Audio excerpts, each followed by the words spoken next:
biorezonantna terapija predstavlja simbiozu kvantne fizike i kineske tradicionalne medicine. Ona je kompatibilna sa akupunkturom i pojačava njeno dejstvo.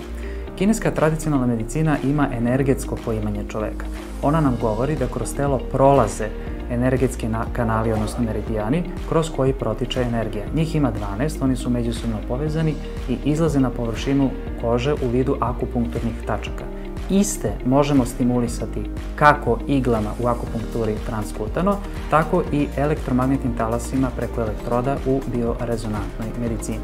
Sve ćelije komuniciraju međusobno putem frekvenciji i električnih impulsa. Kada je telo u harmoniji, onda je i ćelijska komunikacija uravnotežena.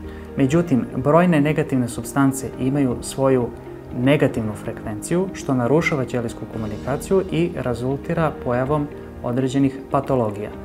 Biorezonantna medicina ima mogućnost merenja, odnosno dijagnostikovanja tih frekvenciji koje narušavaju naše zdravlje, ima mogućnost registrovanja prekida ćelijske komunikacije i mogućnost harmonizacije istih elektromagnetnim talasima.